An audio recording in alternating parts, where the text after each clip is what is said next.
Bonjour, je m'appelle Isabelle Ouenou, j'ai 53 ans, j'ai deux grands-enfants et je suis mamie d'une petite fille de 2 ans et demi qui est adorable. Alors actuellement, je fais du contrôle qualité dans une entreprise du Swatch Group.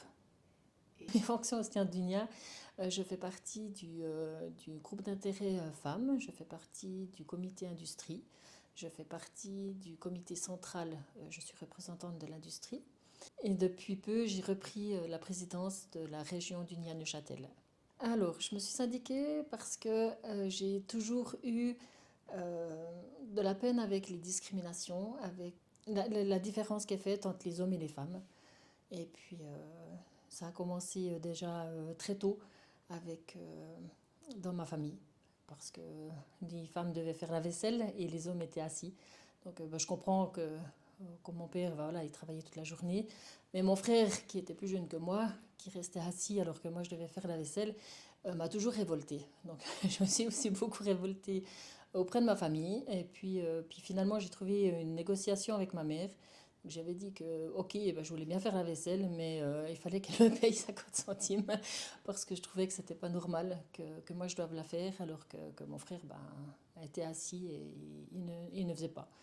Et ça a commencé, je devais avoir 7-8 ans peut-être. Donc voilà, le début de la révolte. Que les gens se rendent compte que le syndicat c'est important.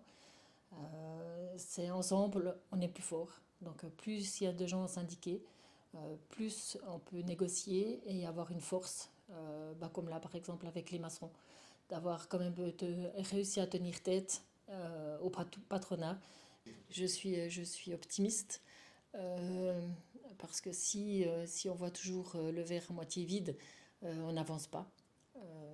Et je pense que c'est en se levant le matin en se disant qu'il y a des choses qui vont toujours pouvoir être améliorées et puis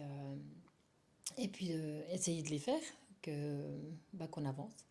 Et c'est vrai que c'est une philosophie que j'ai depuis longtemps, d'avoir le sourire, parce que de faire la gueule, ça amène rien. À part que ça rend un visage plus moche.